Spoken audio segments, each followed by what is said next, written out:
All right, and we are live. Hello, everyone. Welcome back to my channel. It's Tori, and today I'm very excited to have another author interview here on the channel with Steve D. Wall, author of The Way of Renegades, which is your debut fantasy novel, SPFBO entrant, etc. All of the fun things. Steve, welcome to the channel. Thank you. I'm really excited to be here. This is awesome. Thank you for having me. Yeah. So I'm going to start just asking you a little bit about the question that I ask pretty much everybody, and that's the going back to the very beginning of your writing journey and kind of how that started. What inspired you to become a writer? Did you have author influences? All of that good stuff. Okay. Well, when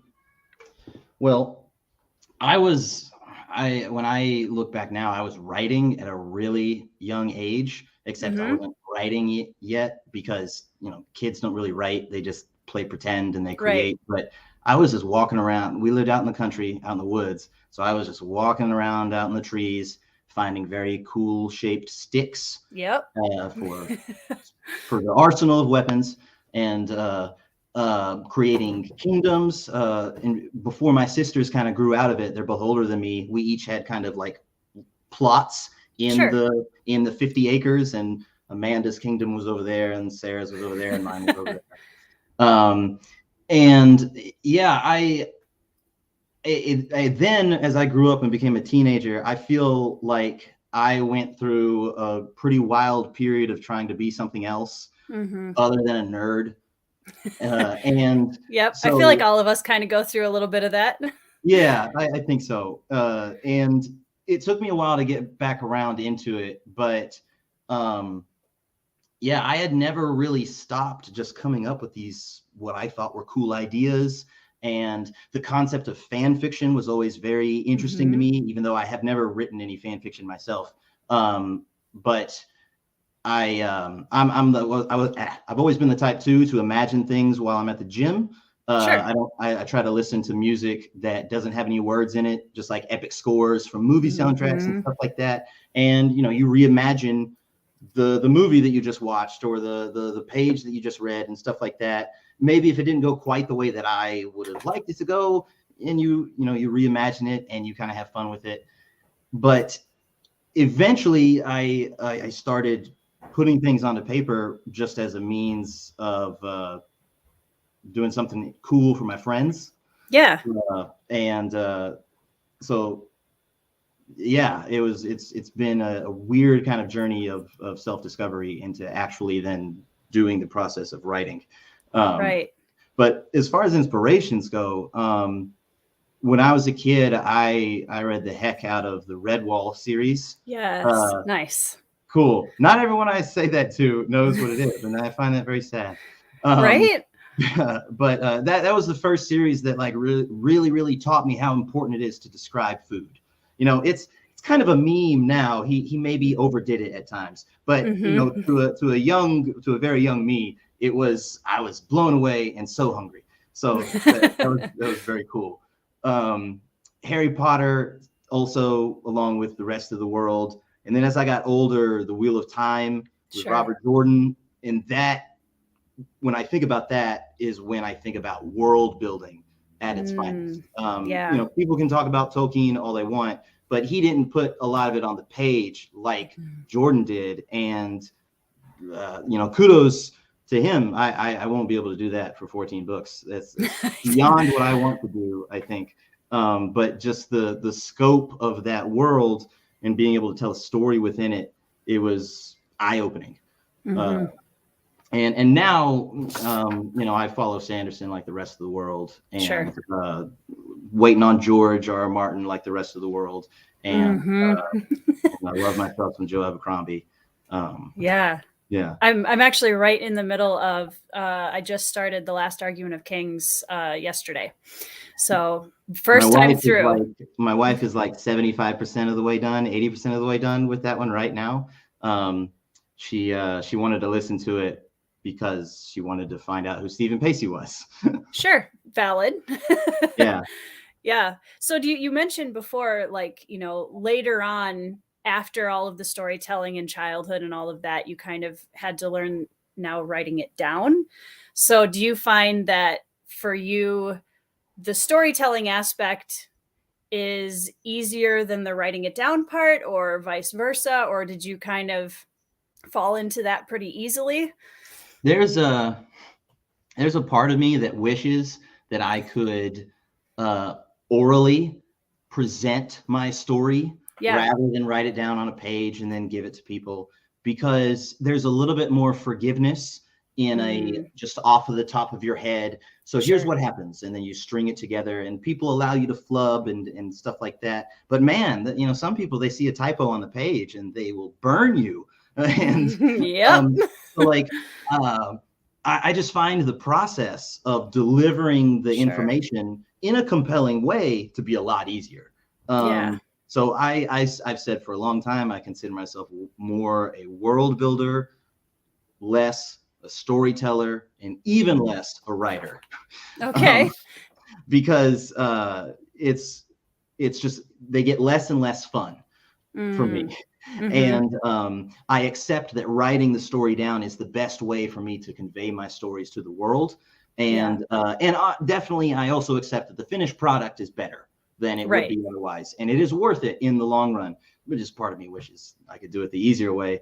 But there's also a part of me that is kind of, I'm a little bit of a bard inside. I was going to say, this is making so much more sense now about the bards in the story.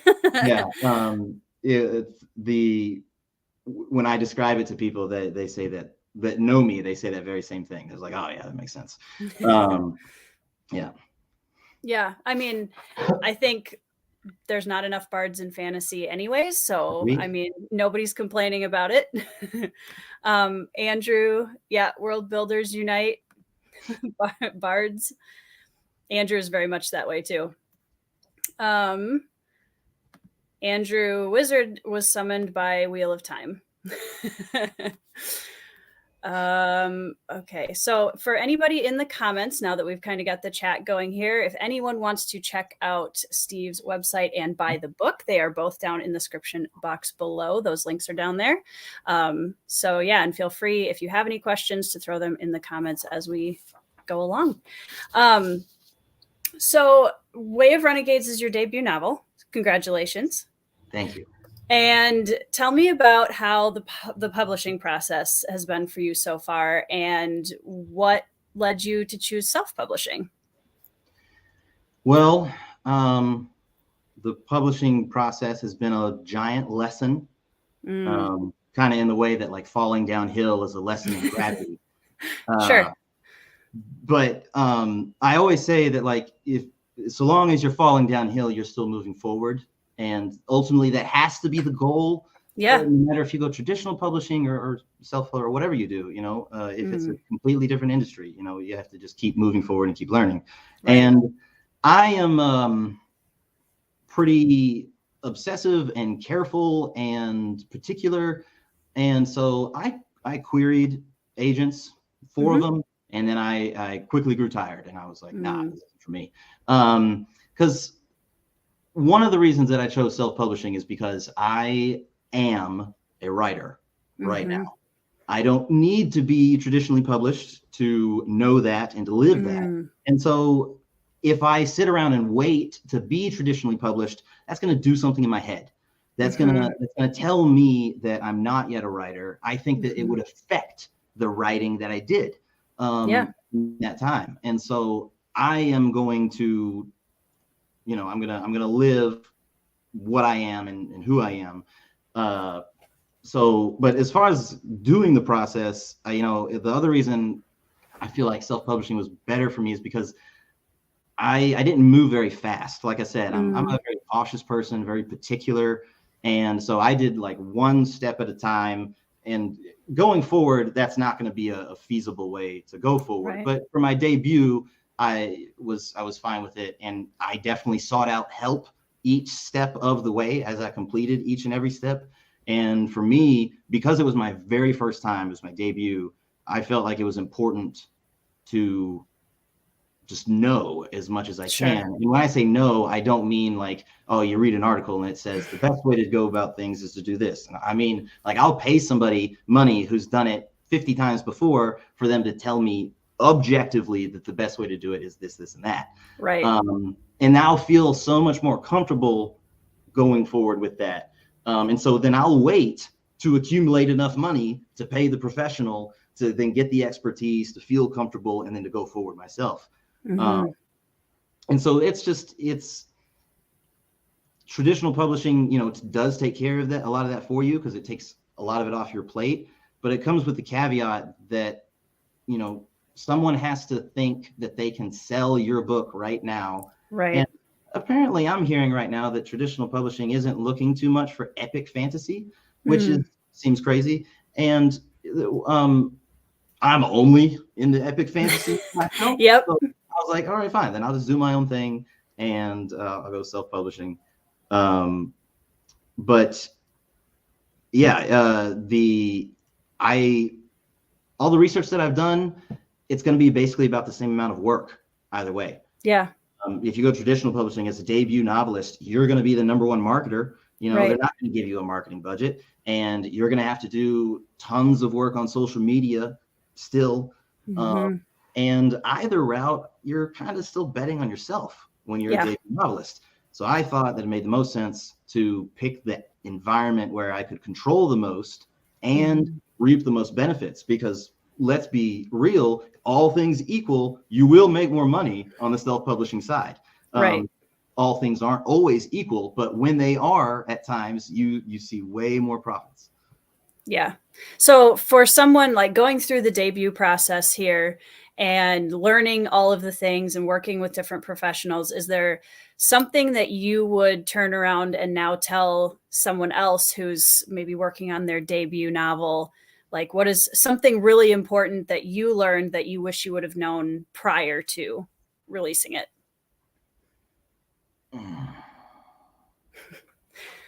It's such a huge learning curve.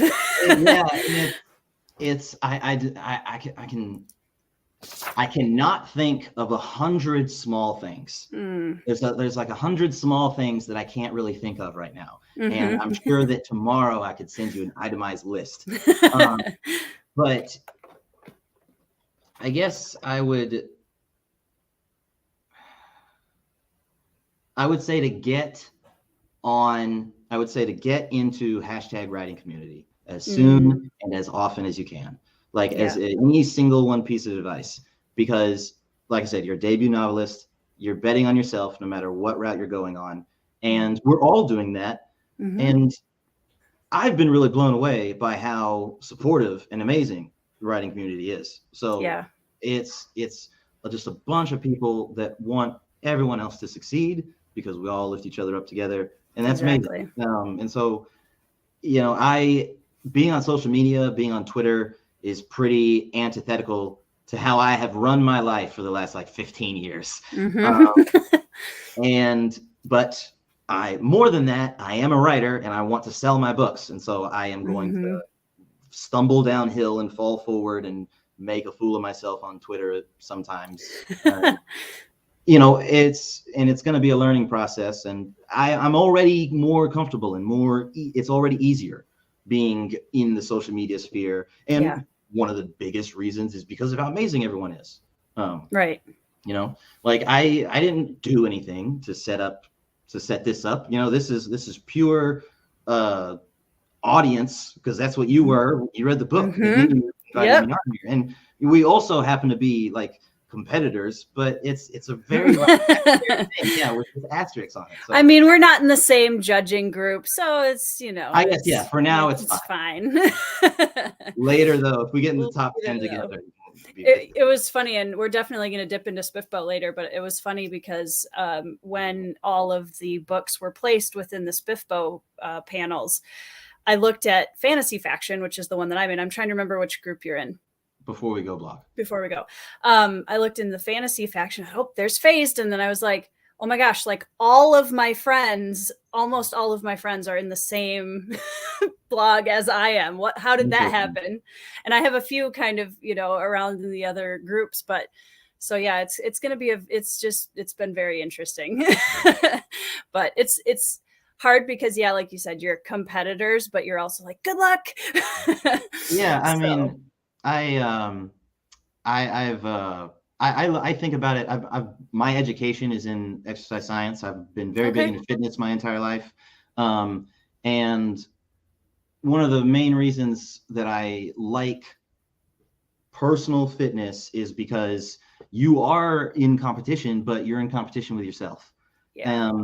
And if you think about life and fitness like you're in competition with other people, then you're walking an unhealthy path. Right.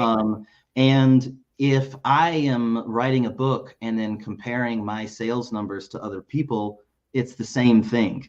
I am writing these stories because, you know, they're in here and I have nothing else, and so I want to put them out into the world. If I end up being an indie author that has middling sales for the rest of my life and I never get to quit my other job and do this full time and be, you know, the next Sanderson or whatever, that is okay. I am still a writer and these stories are still mine and I'm still going to tell them. But along the way, I want to learn as much as I can with that bedrock to, you know, potentially be the next Sanderson. Right. Right. Yeah. So would you say, like you mentioned, you know, working with professionals along the way, do you think that there's one stage of the writing process that you found working with a professional the most helpful for you personally? Stage. So I would say that as a debut novelist, getting an editor was kind of easy. Getting somebody to help with the publishing process and the marketing process, that was more nerve-wracking. Sure. And so because when you get an editor and you're still working on the story, you're still in the thick of working on it, and not that much is about to change. In fact, you may find that you need to rewrite a bunch of stuff and you're even further away from publishing than you thought. But once you're creeping up on the edge of actually publishing, it can be very daunting, and the availability for mistakes seems much smaller. Right. You feel this pressure to like, for example, I published my book and I uploaded, I can't remember exactly what went wrong, but there was an image difference between the cover of the ebook and the cover of the print book. And the cover of the print book, for the first month or two of it being out, the loot top is cut off and the S of Renegades is cut off on the side. And lessons learned, and those copies exist. They're out there in readers' hands. So hopefully they become very valuable one day. I was going to say, once you become the next Sanderson, then they're, That is what everybody says, and it's very nice. But it's also frustrating and a little bit embarrassing. And those are the things you want to avoid. And like the moment when I realized that, I was like, oh, idiot. And so, but it's not that big of a deal, definitely. Also, but being able to avoid that is the goal too. We want to be able to upload it correctly and to publish it flawlessly and have a great opening and debut. And there are potential readers who would see that cover and see that it's slightly off, and they'll be like, self-publishing. Right. There's a typo on page 232, and obviously self-published. And I don't want to lose those people, even though I disagree with their methodology and their mentality. But don't lose them. Right. I mean, I'm not mad. I'm like, hey, thanks for finding my typo. It's falling downhill. Right, exactly. Yeah, we have some sympathy for the cropped cover going on. Katie Andrews, she's the author of Hills of Heather and Bone, also in SPFBO. Had some cover issues like that when she was first published. There were a couple questions up here. I want to go back up and find my chat is getting a little rabble-rousy in here. Hang on. Andrew wanted to know when you wrote Way of Renegades. Over the course of a very long time, because I don't have a standard writing routine. I should, Okay. and I endeavor to do so. Same. But I I'm kind of like, I'm pretty manic at times. Like it'll just start spilling out of me, and I'll write for 8 hours in a single day, and other days I have to struggle to get a paragraph down. Yep. Because for me, and I'm trying to get better at this, I can't just write like a garbage paragraph that is like, so and so walks inside, he sits at table, someone says something, blah blah blah, and it's just like bullet points or whatever. Even though I find that really useful to come back to later, and then to make into sentences, into prose, and so like, but I find it really hard to do that in the first place, because I would prefer to just like spill out an actual beautiful sentence, or at least a complete one. And so I started writing it in late 2019. Then I wrote a lot of it in 2020 when I was stuck at home, and completed it in 2021. And then I kind of sat on it for a while before getting it edited and then getting it published and stuff. Like I said, I took my time, and I'm not gonna do that again. Yeah. I mean, it's funny though, because a lot of the experienced self-published authors that I talk to or hear interviews on, when they are giving advice to new writers, so many of them say, take your time with your first novel. You know?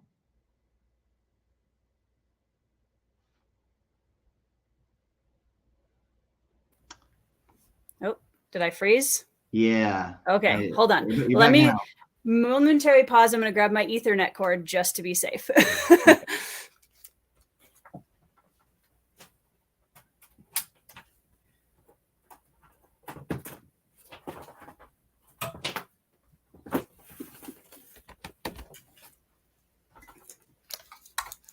Okay, the glamours of booktubing.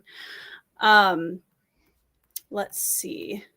So yeah, I was just going to say, a lot of the very experienced self-published authors that I talk to or listen to interviews with, they almost all of them giving advice to new authors will say, take your time with that first novel, because like you said, once you're past that, now you have kind of less time before you want to get out book 2 and book, however many you're going to have in the series. So I think that was a smart way to go about it.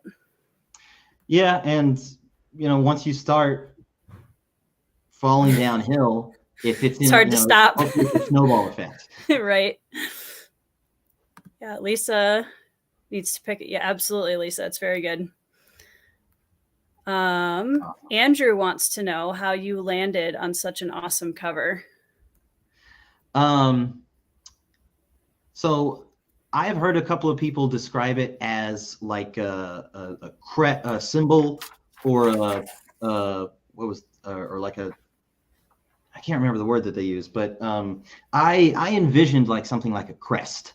Okay. So when I came up with the idea, because I decided I didn't want to go get an illustrator to make this gorgeous sweeping cover that would be very expensive.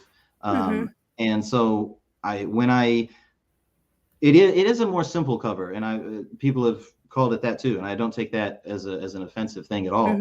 I kind of aimed to go simple, and so I wanted to focus on, there's only like 4 total elements in the cover, and I wanted all of them to speak to the characters, the main characters, to very particular parts about what their deal is and what they're trying to do. And also, when you put it all together, it looks like something that you could see as like a tattoo, or like a unit tattoo, or maybe like on something like a t-shirt or something, is like a Way of Renegades is like the band or something. Yep. Yeah. And I do, his name, Lance Buckley, is the artist. Yeah. And he's really awesome. I landed on him because I really liked how his style of things, all of his all of the people that are in his covers are very realistic looking. And he does a lot of cool, like, I guess, like crest in the symbol type of covers. And I had already decided that was my thing. And so when I found that, I was like, oh, this is the guy. Yeah, that's awesome.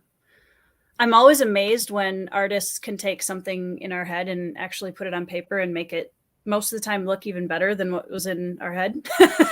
Yeah, it is an awesome skill. I do have to bring up, so Andrew says, why Stephen Pacey? Why not Stephen Pacey, to be honest? I just found out by looking at your website, and I think you had posted something on Twitter that the audiobook with Stephen Pacey it's coming out pretty soon, isn't it? Yes. So the wonderful Kickstarter backers who helped me get Stephen Pacey, they have it right now in their possession, and so they get to have their little exclusive window, and they have their DRM free copies, and then it's going to be on Audible. I'm bad at marketing, but like I'll start doing a campaign to let people know about it and everything. And yeah, why not Stephen Pacey? I cannot rave enough about Stephen Pacey, and so I won't go into it because I'll just start rambling and rambling and rambling. Like, he's amazing. Yeah. His sense of timing, character differentiation, accents, amazing. Yeah. Andrew said, I haven't seen a cover hit the community so hard so fast. It's incredible. I agree. One of the things I really liked about it was I got an immediate, very clear sense of what to expect in the book. Right? You have a whole bunch of just really interesting combination of elements. I knew immediately we were going to have bards, which was exciting. I knew we had a flintlock on our hands, but also we have a sword. So I'm seeing some like, okay, we've got old technology versus new kind of vibes to it. So I think it shows a lot for how simple it is, and it's a really beautiful cover. Yeah, I wanted it to be, when I decided on the route that I wanted every aspect of it to be very purposeful. Because with sweeping terrain shots are really popular in fantasy, and with those, nothing against them, they're gorgeous and they're wonderful, but it's there's a little bit kind of lost, and there's like a whole like section of your palm sized worth of thing that's just like trees, and and again, it's just a different style. Sure. But when you're trying to go for simplistic, it's, you got to strip away everything, and what is left has to mean something. And right now it kind of just looks cool, but after you read the book, you can be like, oh yeah, that one and that one and that one and her. Yeah. And, yep. I know. Like once you said, oh yeah, it's each of the, I immediately in my head was going through like, and yep. Yeah. Andrew wants to know if there was a specific tone that you were shooting for with Renegades.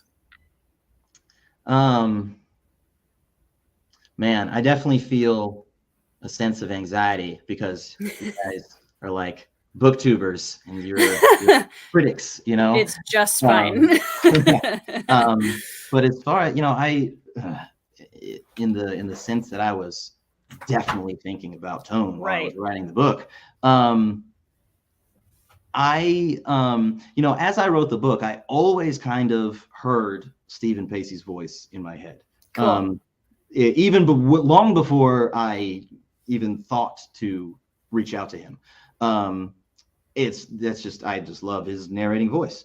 And so with that, there's kind of this influence. I find an inevitable influence from Joe Abercrombie as well, because they're just so intrinsically tied with the First Law. Right. And so I really like the gritty, dirty tone, but I didn't want to go dark. And so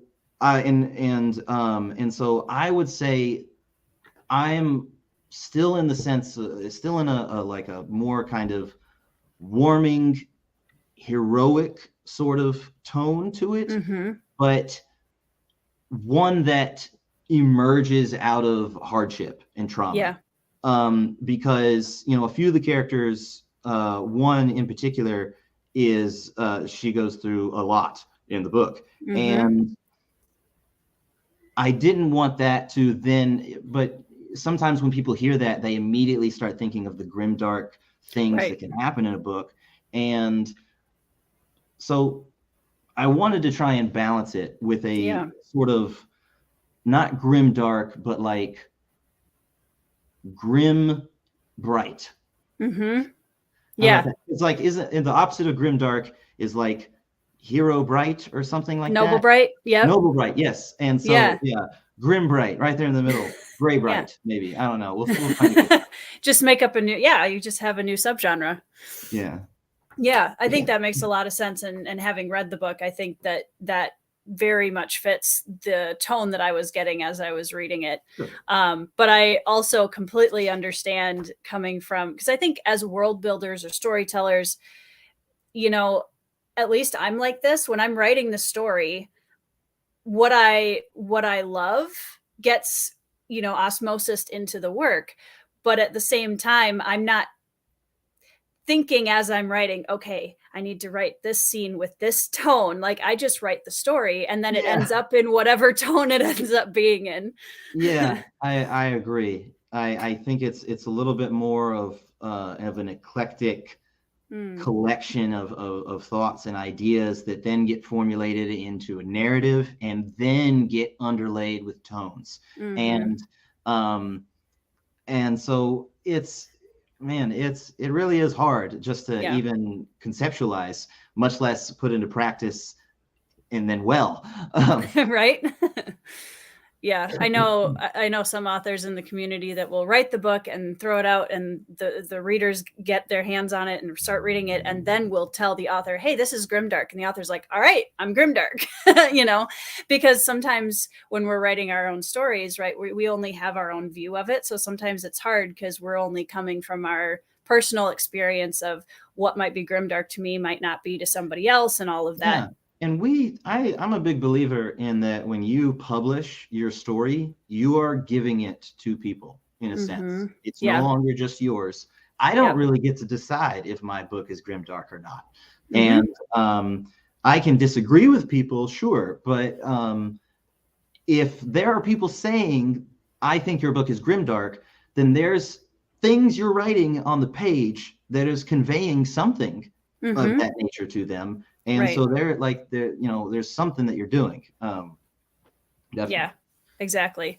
So we kind of touched on this very briefly when you were talking about when you wrote the book, but let's talk about the first kind of spark of an idea for Way of Renegades and where that came from. Where did the story idea start? What was the first elements that came to mind, or the first pieces? Okay, so the idea was born out of a Dungeons and Dragons campaign.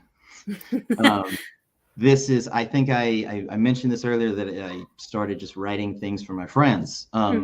We would, to anyone who's never played a tabletop role-playing game, do so. It's great fun. If you're a writer of epic fantasy, oh my God, do it. It's like a giant brainstorming session with other people, so other viewpoints, and just the ideas flow like a river.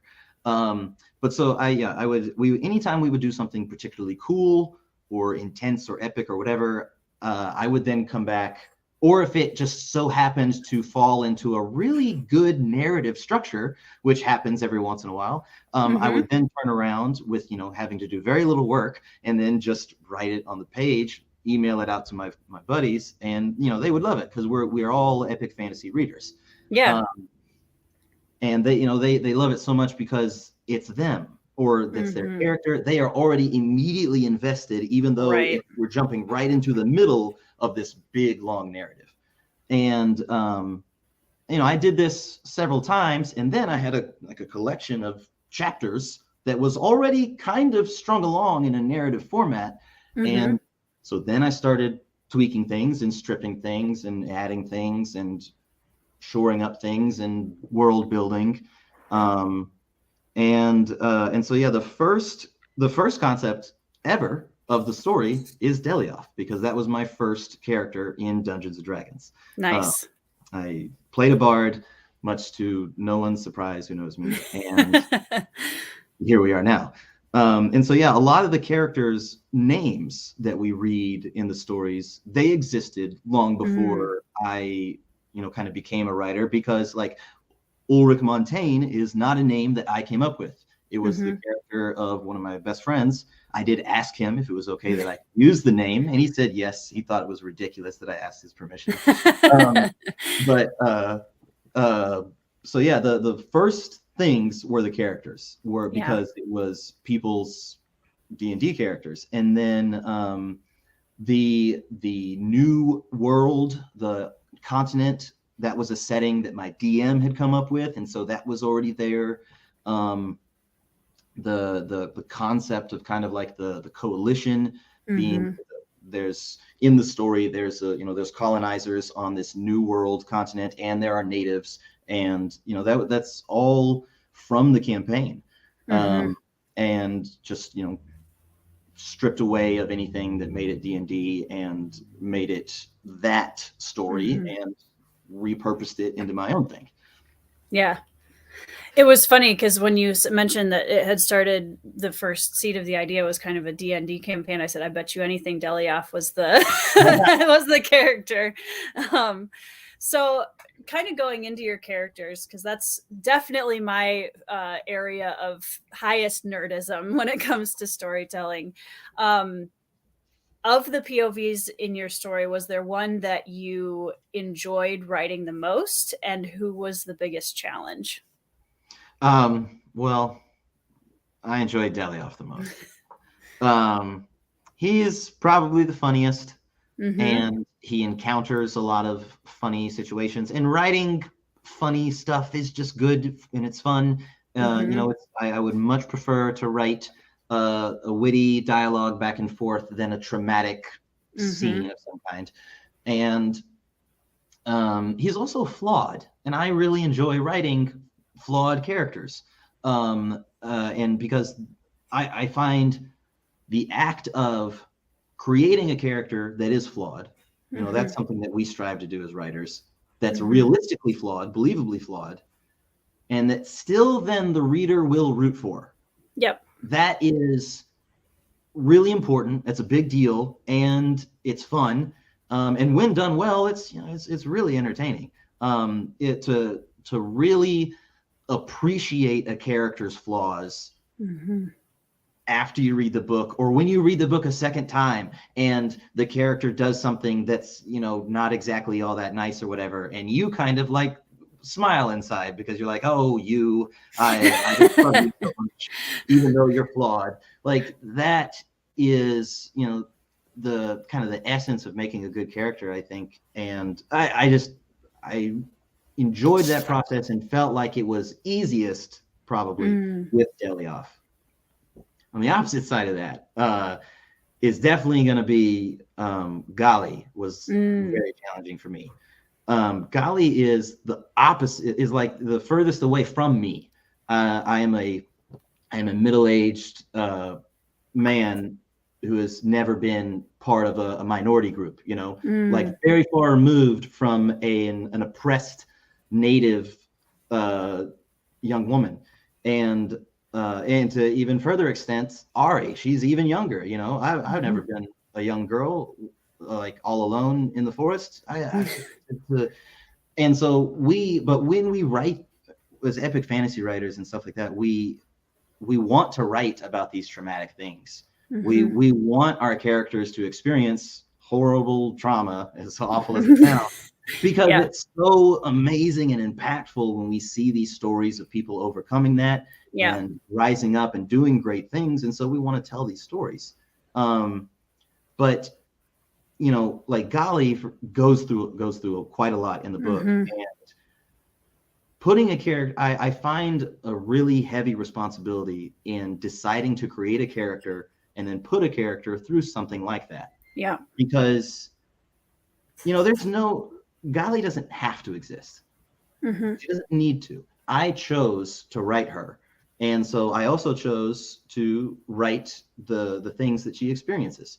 And so I want to be able to do justice to that, not just put it on the page in order for me to be able to tell the story that I'm trying to overall tell.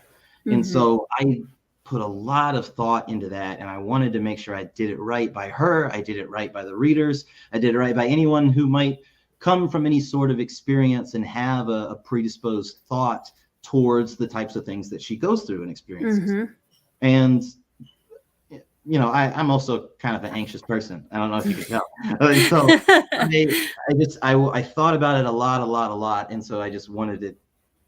And, maybe I still made some mistakes. Maybe I didn't do it perfectly, but it was definitely a challenge while I was writing it. Yeah. Well, I think that's, part of being a writer and a reader to some degree as well, is putting ourselves in someone else's shoes, right? And trying to understand the world, whether it's our own or the one that they're in, from their point of view, and giving the readers a more, okay, well, yes, this person has this perspective on what's going on, but here's the opposite side, and what does that look like? And I think it's a great way for us to challenge ourselves and learn as people and as writers at the same time. Yeah, just as people. Yeah, definitely. Andrew says the hardest characters to write are such a source of satisfaction when they work. Yeah, for sure. So was there a character in the cast that went through a big change during the story that kind of morphed and became very different from when you started to the final product? Or did they stay pretty much the same as they were at the beginning? I guess the answer would stay Golly.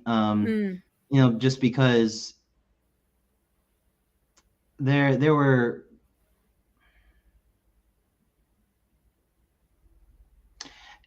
the first iteration of Golly is different from this iteration of Golly. And so I would, when you writing is rewriting, right? And so you rewrite, and you make edits, you make additions, you make subtractions. And I probably made more additions and subtractions for Golly than for anyone else. Because at times with Delioff, I could just recycle a line that popped into my head when I was playing D&D, and it works just fine. In this instance as well, very little work is done. But then at times I'm saying something from Golly's point of view. And also there's a language barrier with Golly. Right. And so this is another aspect that I wanted to give a lot of justice to. And so, the things that she said, probably when she was talking to someone of another language, they probably changed a lot through the book, just because later I came back and read it and I was like, why would she say it that way to someone who doesn't speak her saying, that's stupid. And that probably happened just a lot with her, more so than anybody else. Yeah. One of the things that I found in the book interesting is that you have kind of a blend of a lot of unique fantasy elements all in the same story. Like we talked about with the cover, you've got, the Flintlock, you've got bards, you've got tribes, you have monsters, you have ancient sorcery, and it's all kind of put in this wonderful blender of Way of Renegades. Do you feel like it's important for fantasy authors to kind of push the boundaries of what is in the fantasy novel they're writing? Are you saying, so do you think that I did that? I do. Yeah, I do. Oh, okay, cool. Very cool. Yeah, I mean, and I'm admittedly probably less widely read than a lot of my older counterparts on BookTube, who just have a vast well of experience with different fantasy novels over the years. But I felt like it was a really fun blend of a lot of different elements that I see usually separated in books. Yeah. Okay. I'm going to answer your question, but I just realized that I didn't plug in my computer, so I don't. Oh, that's that's right. Cords are important.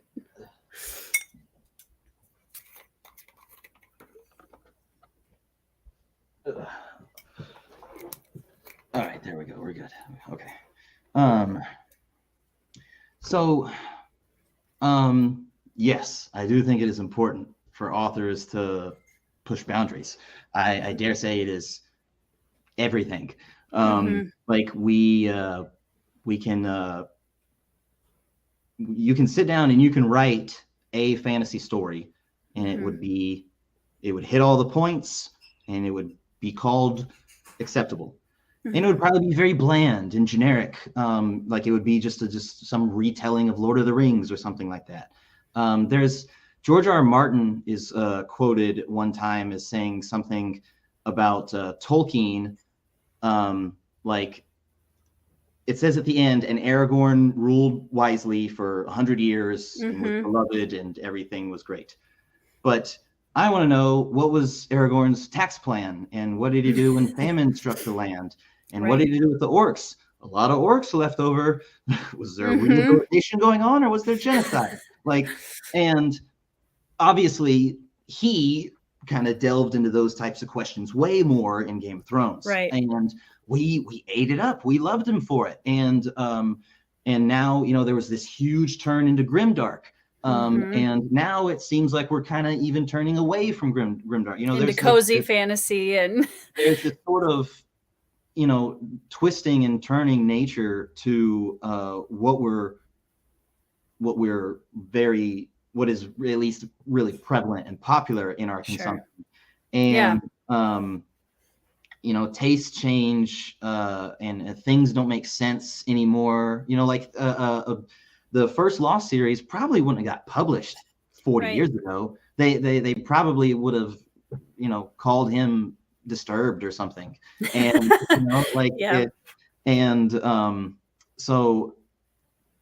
but these stories, even though they're, you know, vastly different from the older generation, you know, they're, you know, and the stories that get told 25, 30 years from now, they're not really going to be for me and you, and that's okay.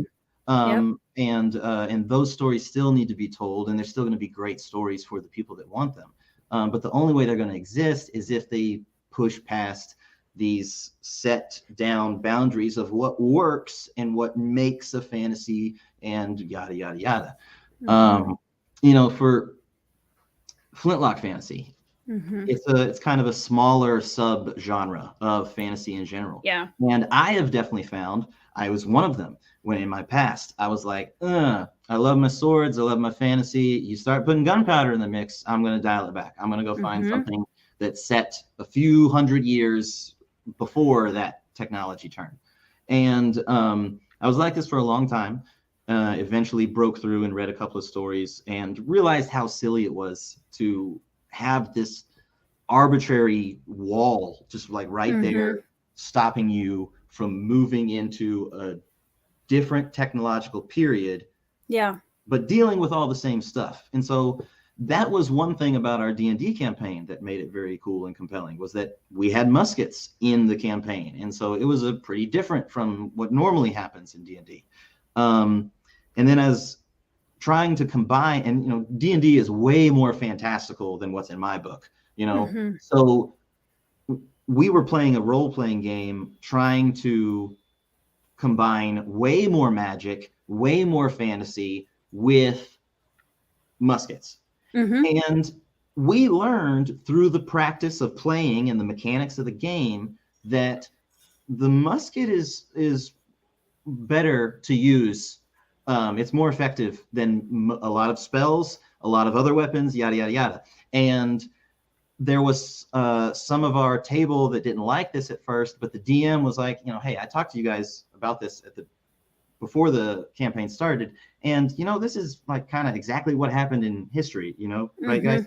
And so when I was writing Way of Renegades, I was struck by this idea that let me make something clear. I'm not a gun nut, okay? I'm not raving about rights or anything like that. But it can't really be denied that the firearm is one of, if not the most impactful inventions in human history. Right, for sure. The machine gun that they put on the backs of Humvees today is not very differently made from the one 70 years ago.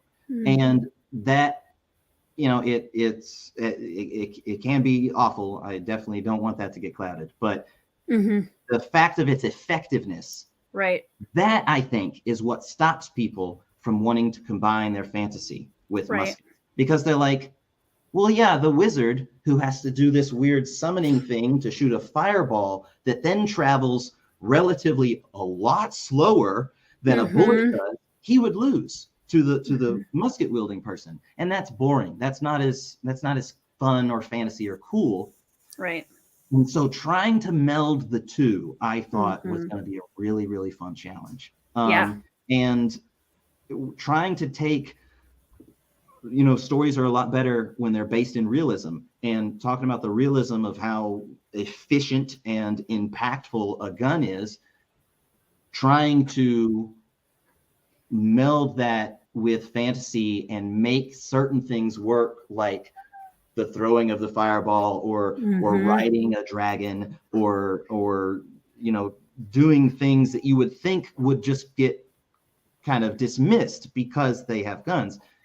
That's really interesting, and how it happens has got to be pretty interesting, And so I thought it was going to be a really fun challenge to tackle, and having a lot of fun with it, Yeah. Well, that was one of the things I really thought was impressive to me when I was reading the book, because I was one of those people who was like, I don't know, as soon as there's guns in my fantasy novel, I kind of like, and I'm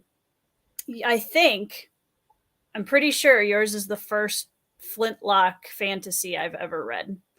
And it's a good start. I'm pleased with it.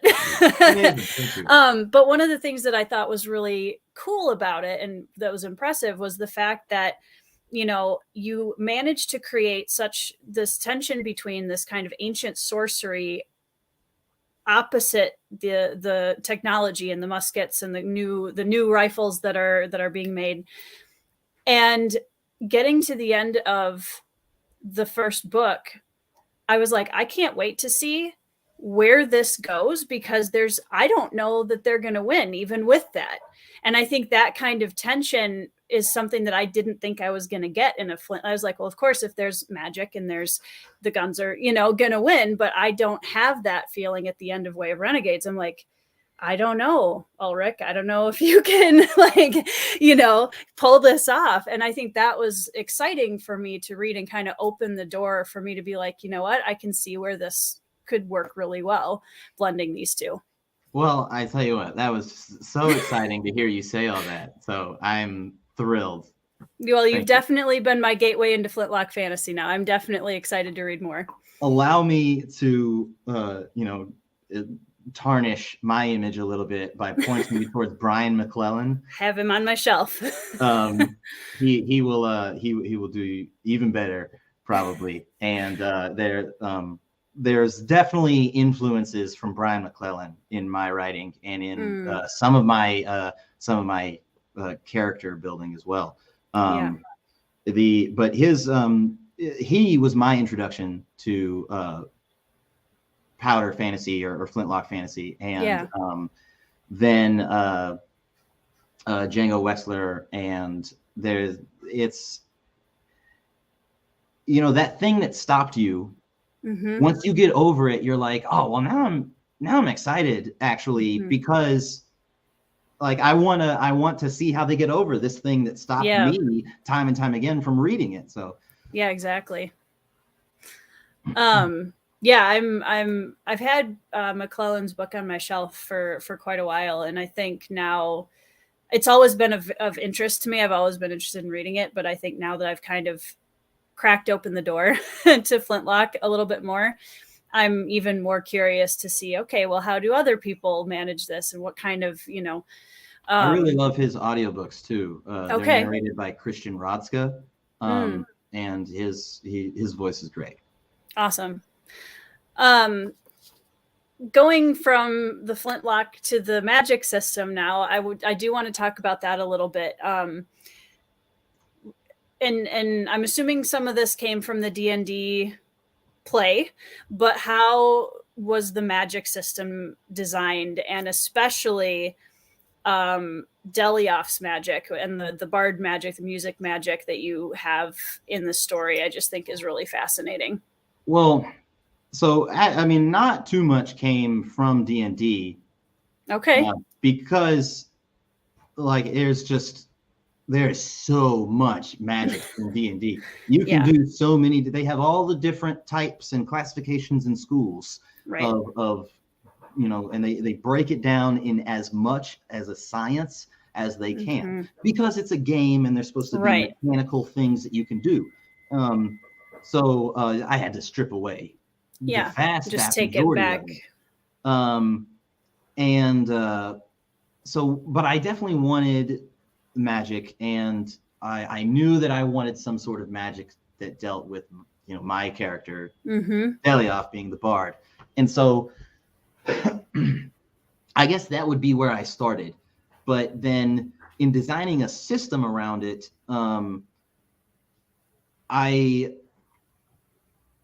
magic works best when it's based in something real. You can go really sciencey if you want to, but just a little bit goes a long way. And so I wanted to do something kind of simple, and so I started with mind, body, and spirit, a very simple and very common trinity to many people in the world.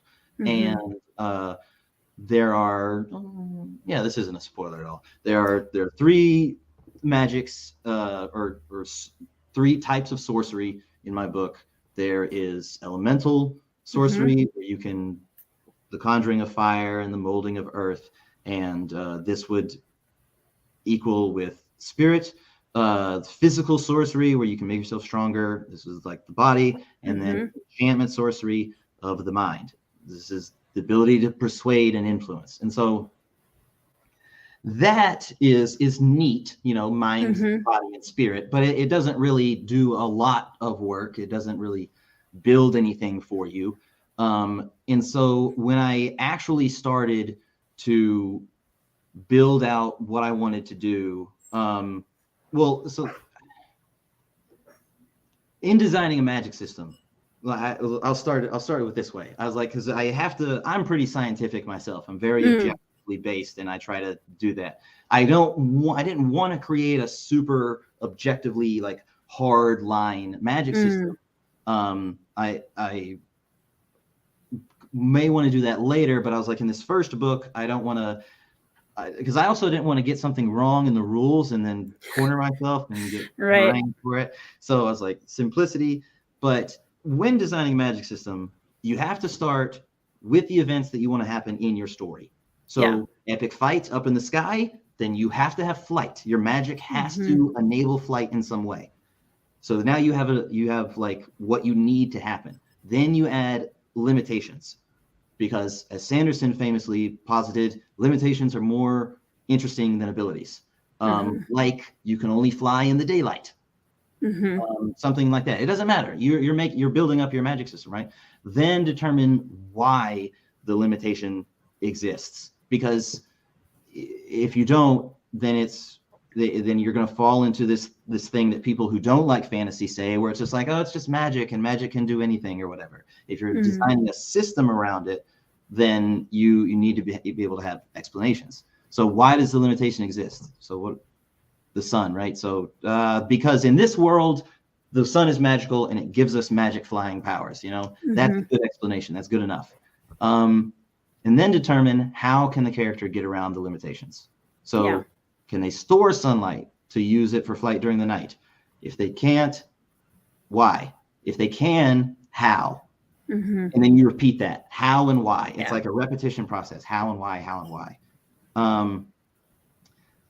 So in creating my system, I started with mind, body, and spirit, enchantment, physical, elemental, and then what can it do, what can it not do, how and why, how and why. I do have like established laws of sorcery that they are referenced in the book, but they are not explicitly told. And that is something that's going to be in book 2. So I'm not going to go into it here. But so with Delioth's magic, because the other 2 are pretty self-explanatory. You control the elements of the water around you, or you make yourself stronger, or you make yourself faster. And so the basis for how those are real, or I think they're already they're already easily understood. We've all seen a flamethrower before, so we can appreciate the concept of point and shoot and fire. We've seen in movies, we've seen amazing CGI things. So the ability to imagine what it feels like, that is something that I think already exists pretty easily. With physical sorcery, I just equated it to physicality. Like if you've ever gone to the gym and lifted a heavy weight, it makes you feel powerful. It makes you feel strong. And if you're listening to the right music, you feel like the hero at the right moment. And that's an experience that we all can kind of share. And I mean, the things that Olympians can do might as well be magic to the likes of, me and you and the average person. So, so then getting to Delioth, what makes it real? What makes his ability real? That's what I asked myself. What is the real world thing that makes you able to be enchanted? And I was like, okay, well, you could be brainwashed, but that's more like being lied to. And so I realized it's kind of like you walk into a presentation, and let's say you didn't choose to go there. You went with your friend, and your friend is going to go there, and you're like, oh, your friend is, you have to listen to this person. He's the most amazing motivational speaker ever. You're not that into it. Long story short, by the end of it, you're hooked. By the end of it, you see how you've ruined your life and how you've been just like falling down this hill your entire life. And now you have a pathway out of the darkness, and it feels so simple, and you feel so motivated. Or maybe the very first time, and this really gets to Delioth, the very first time you ever heard your very favorite song, and how it just like took you over, and you stopped doing whatever it was you were doing, and you're just like, I realized probably the pinnacle of this, because I don't think anybody can really appreciate that story, that metaphor of walking into the motivational speaker and being blown away. A lot of people can, but I think that everyone can appreciate music. It's a joke that it's a very common joke. Like, what, you don't like music? Like, oh yeah, I'm the person in the world. Everyone loves music. It is everywhere. It is so varied. It is so different. And yet it is universal. You can listen to a song in a completely different language, and you can experience what the artists are trying to convey. You can know what the song is about. So listening to a song can make you feel hyped, energized, on edge. Music can make you feel sad, scared. It can bring a long lost memory surging to mind.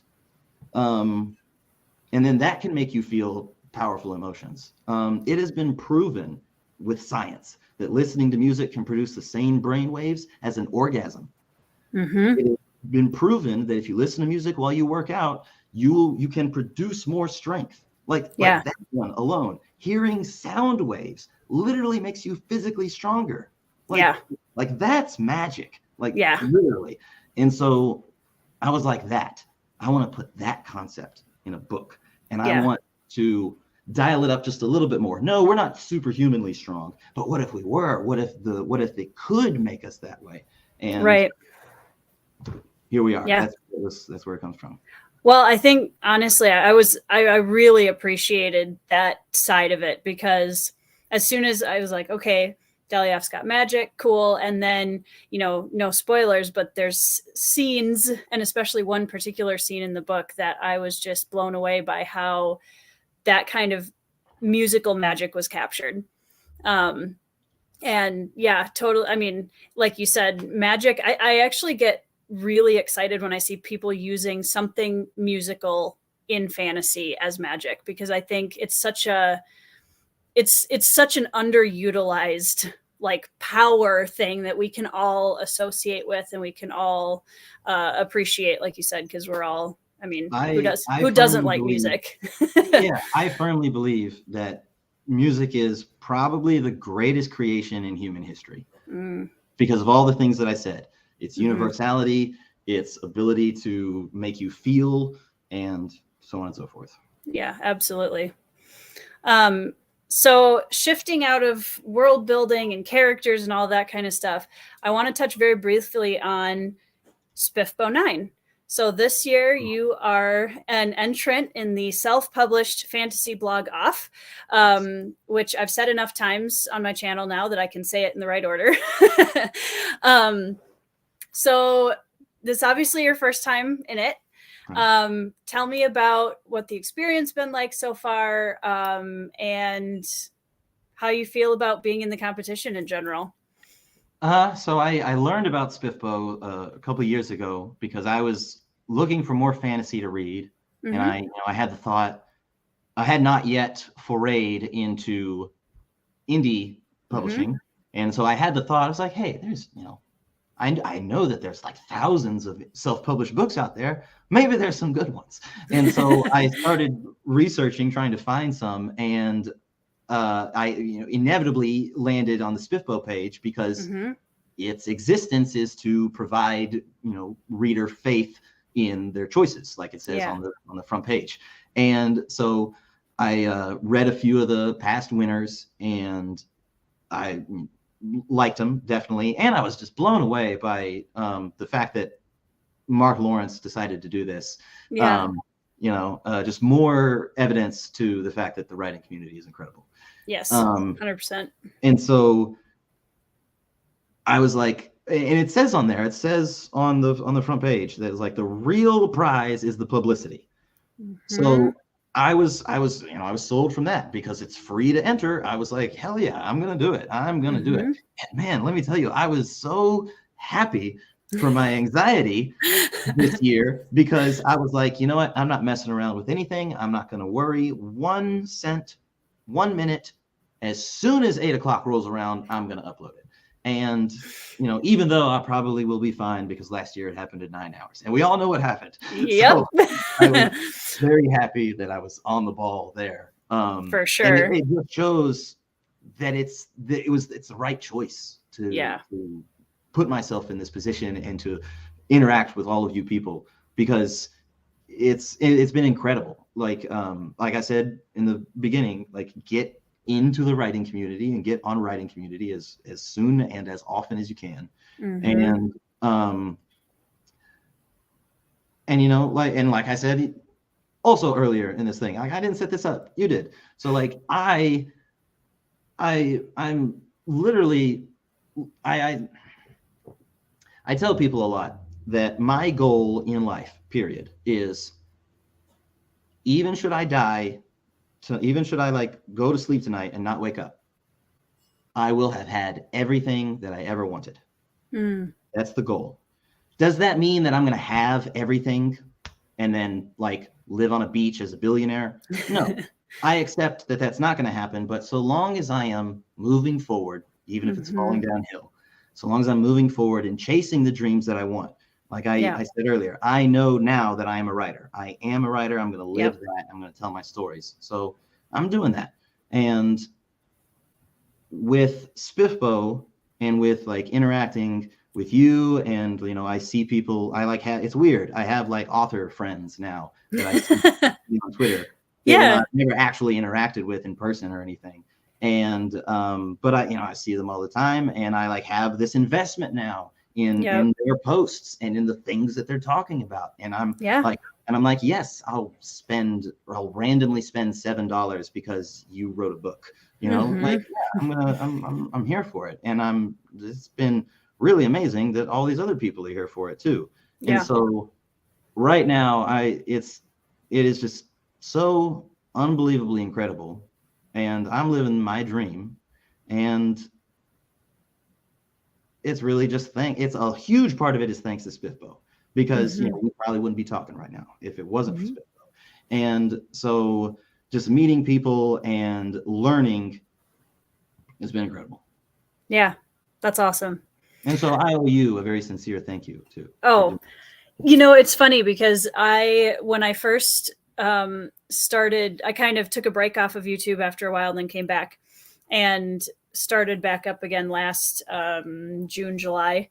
And I knew that I really wanted to delve into the indie community, and I really wanted to create a space where authors could come together and talk, and I wanted to review more indie books. And I have just had the most absolute blast getting to meet, because, you know, like you said, you interact on Twitter, and because I had seen, when I saw your cover circulating around Twitter, I'm trying to think, prior to SPFBO, put it on my TBR. I was really excited about it. And it was one of the fun parts about when SPFBO came out. I was like, oh, I know that one and that one and that one, you know?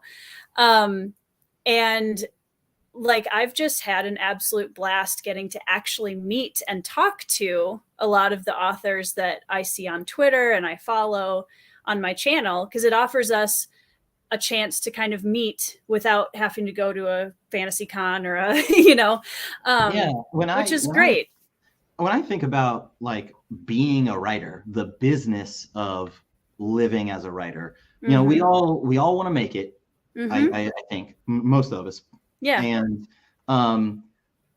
but when we think about that, or maybe I'm alone, when I think about this, I don't really picture the act of sitting down and writing. I picture stuff like this, having interviews and you know, working with other people and collaborating. That's what celebrity artists are always doing, right? And and it's kind of crazy to think about, you know, like when I grow up and I'm a big boy writer, like I don't think about writing. I think about kind of the things that we do to sell the book, the marketing aspect of it, I guess.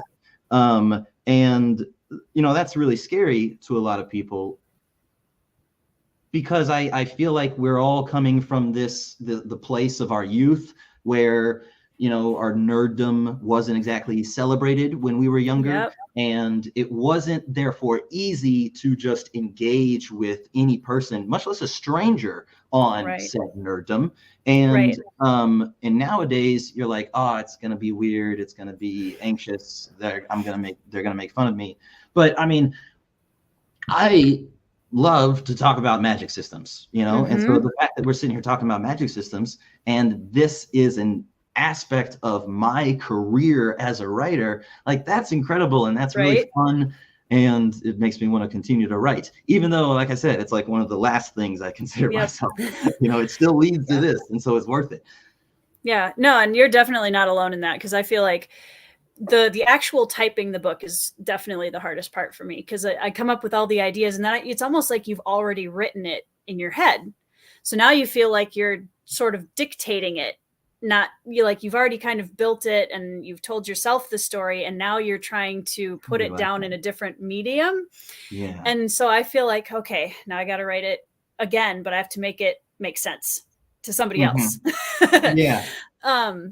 Which is much harder than it sounds, as you know. I really like that way of saying it. Yeah, that you've already written it and now you have to dictate it. That's good. Yeah, and it's like, you know, we obsess over the right words, and okay, like this dialogue, and we rewrite it, or we stand in front of the mirror and we try to talk it out with ourselves, or we, you know, there's just so many different elements going into that.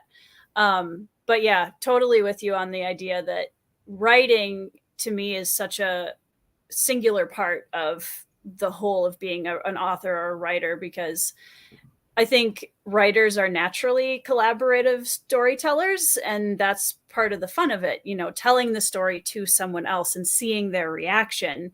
And to me, that's part of a collaboration, right? Between author and reader, between other authors, or like you with your friends, and brainstorming cool, you know, characters and bringing that inspiration into your book. So all of that is that's the fun part. And then we have to sit in a cave and put it on paper. Yeah. For sure. Yeah. So what's next? The kind of final thing I want to ask you is, what's next for you? You're obviously working on book 2. How's the progress for that going? Has that been a completely different experience than writing the first one? No, not really. It's it is about 40% of the way done right now. And we're shooting for early 2024. Nice. But I'm not going to worry too much about sticking to like a one per year or something like that format. And there's, book one ends the way it does, obviously, and so there's questions that need to be answered. It's book two isn't going to be the end. I think I saw earlier. Yeah, asking Andrew about was how many, asking. that currently there are 3 books outlined completely. Okay. And there's definitely books 4 and 5. I would not be surprised if a 6th book worked its way in there, though, because 4 and 5 are not outlined right now. They're just kind of more vague. Brainchild phase. Yeah.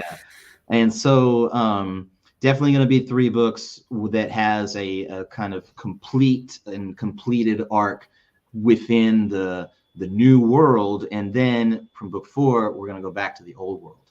Nice. Yeah, I was going to ask you if you had any plans to explore the other side of the world that you've created. So yeah, I definitely do.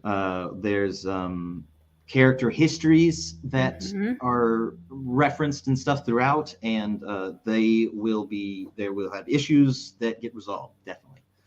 Yeah. Andrew is also working on a big series with the Collation Saga. So oh yeah, definitely. Yeah, his is gonna be longer than mine. I feel like just because his books are longer than mine. Yeah, and Andrew, you're gonna have to remind me because I'm a horrible person and cannot remember anything. You have, like, in the teens, you had told me, I think, right? Which Andrew Meredith. Yeah. I mean, I have to say, I'm incredibly impressed by people who write.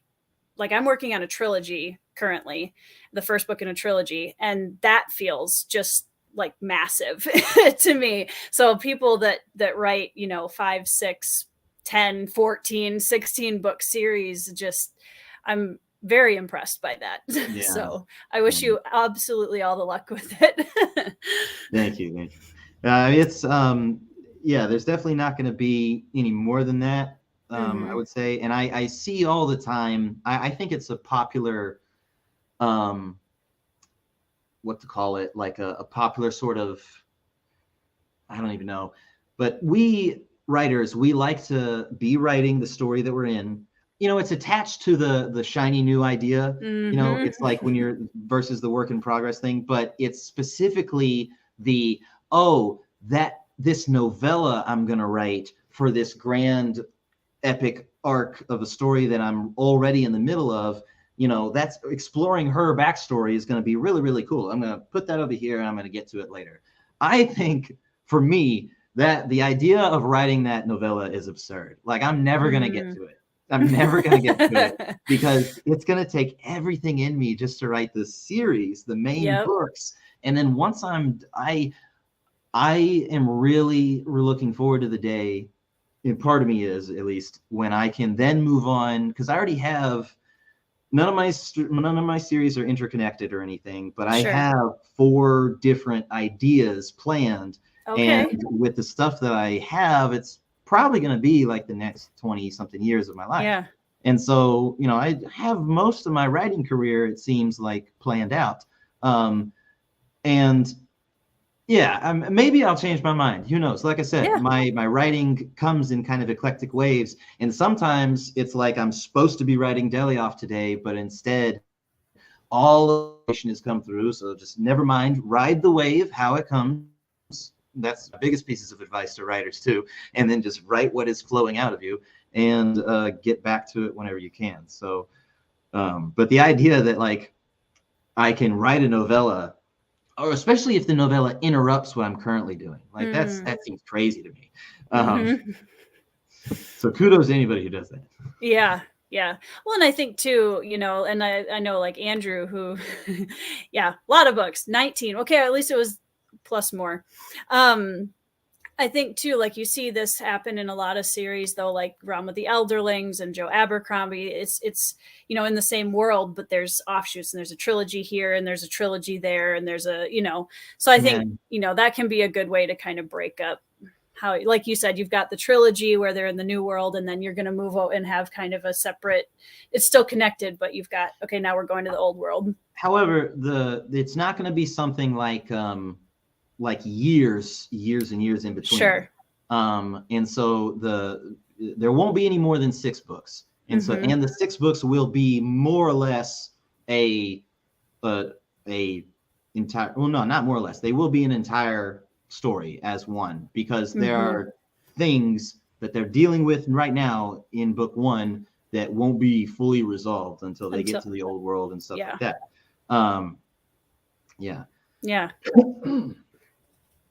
Well, I mean, it sounds like I'm very excited for book 2. I'm definitely going to be keeping an eye out for that. And for anybody who's in the chat now or watching the replay, definitely go down to the description box below and check out the links that I have down there to Steve's website and also to the Amazon page for Way of Renegades. Go buy it. It's awesome. Yeah.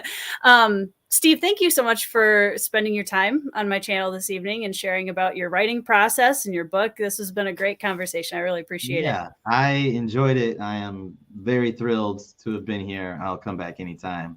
Sounds good. Thanks for doing this. Because when you invited me, that's when I learned that you did author interviews, and then I spent 2 days watching hour-long author interviews, which is great fun too. I love listening to people talk about their writing process, stealing it when it works, and then just enjoying it, laughing at it when it doesn't work. All the stuff. Yeah, it's so much fun. I think one of the things I love the most about it is, even though we're all talking about the same topic of writing, it's so different every interview because each person gets really passionate about different things and they have different processes and they're writing different stories, and it's always different and something new that I learn every time. So that's been really fun with the author interviews. So thank you for contributing to that. Very intimate. It's like each person's relationship with music, I would say.